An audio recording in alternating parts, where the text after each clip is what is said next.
Faith alone saves. Wala kang idadagdag sa tinapos na gawa ni Kristo. Yung ginawa ni Jesus sa cross, nagbigay sa atin ng kaligtasan, nagbigay sa atin ng bagong identity, nagbigay sa atin ng kagalingan. Physically po yan. Kasi full package yung ginawa ni Jesus para po sa atin. Pinayaman din tayo. Okay? Ibig po sabihin, both pinayaman tayo spiritually and hindi naman tayo pinababayaan para hindi payamanin sa material na mga bagay.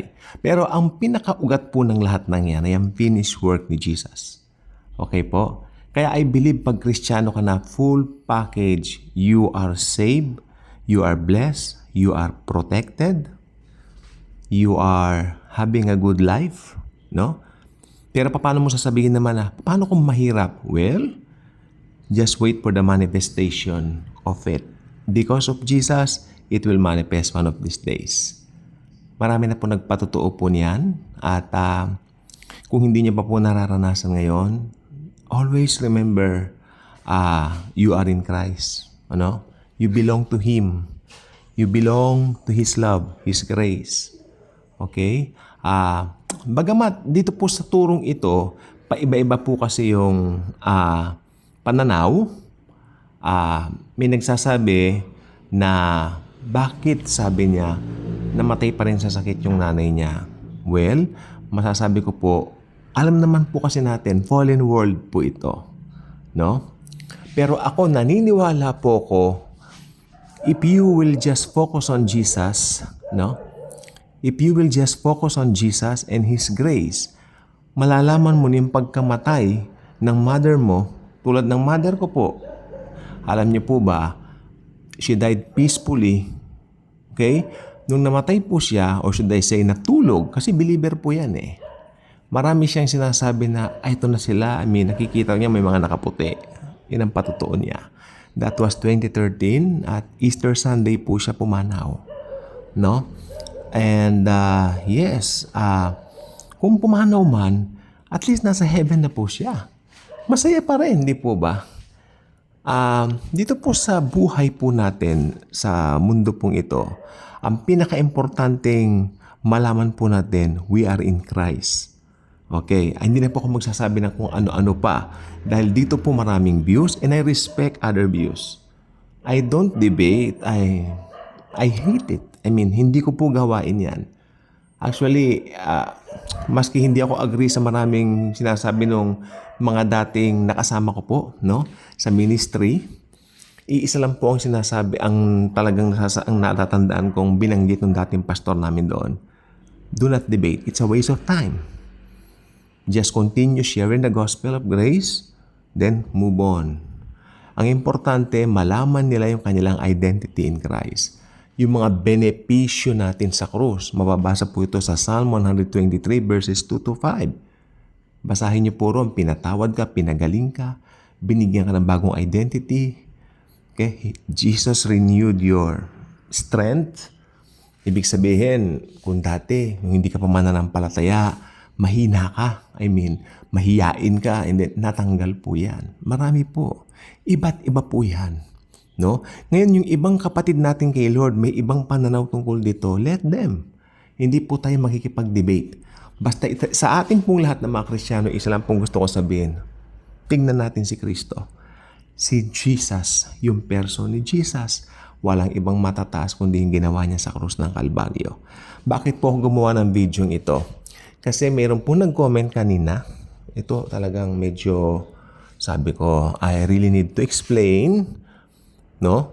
Not my side. I will not explain my side. But I will explain kung ano yung katotohanan ng Bible. Akalain nyo may nag-comment, ang sabi niya, huwag mong sasabing faith alone lang. Medyo alarming yon. Dapat may works, sabi niya. Kasi sabi ni Pedro, blah, blah, blah, chu. Kasi may nakasulat po si Pedro kasi naman na, di ba, kung meron kang faith, lalabas ang ganito, ganyan. Pero napansin niyo doon sa sulat ni Pedro, yung faith ang pinaka-main na sinabi niya. Yes, save ka na. Pero yung sanctification mo, di ba? Yun. Pero yung faith mo, para maligtas ka, yun lang yun eh. Yung faith lang talaga yun. Wala kang dadagdag sa ginawa ni Christ. Okay po ba?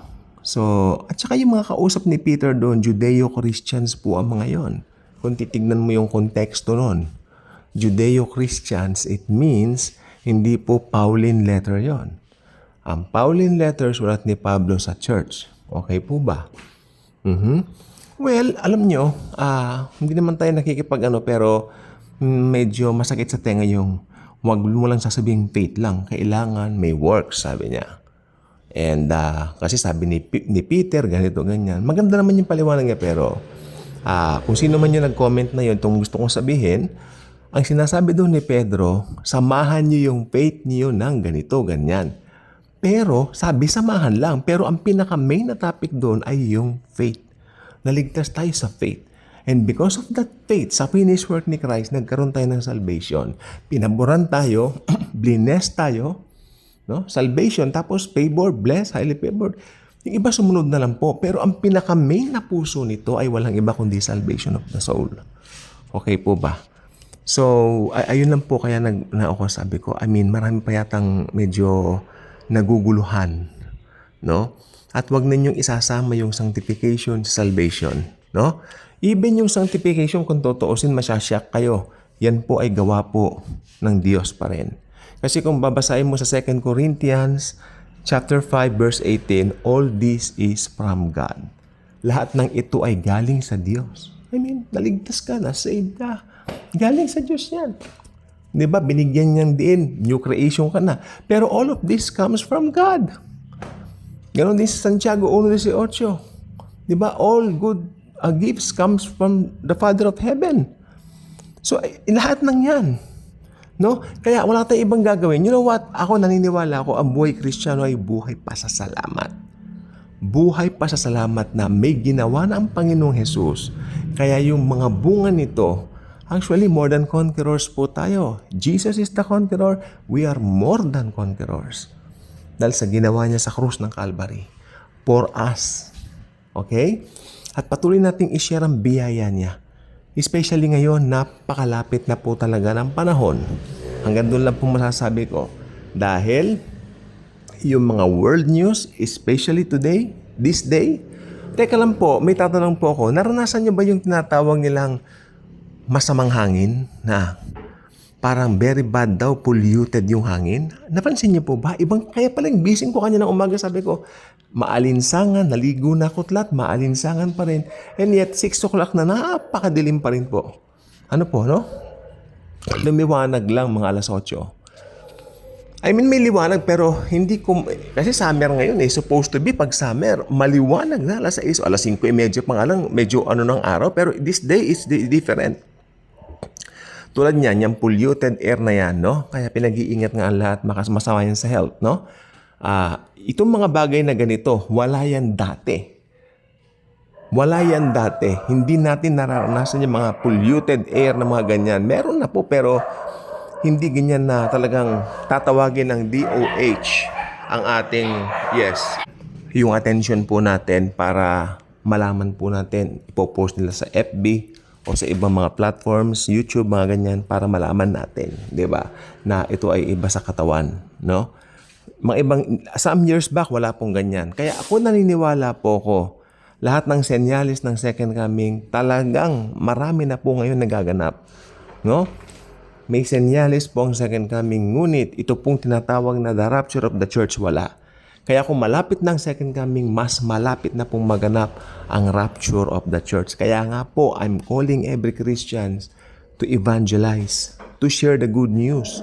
Pag sinabi mong good news, gospel of grace, hindi mabigat, no? Hindi ka nagbibigay hindi ka magbibigay ng mga bad news, hindi ka magbibigay ng mga kawalan ng pag-asa, kundi i-uplift mo ang mga tao sa good news ni Jesus Christ. Yan po ang kailangan ng tao ngayon. Dahil ang tao po down ngayon, no? Kailangan nilang marinig ang gospel. Powerful po yan. Ise-save ka na niyan sa soul mo. Ise-save ka pa niya sa lahat ng bagay sa buhay mo. Kaya kung di pa kayo ka-good vibes, maging ka-good vibes na by clicking this subscribe button, share this video, share Jesus, His grace, His love. God bless.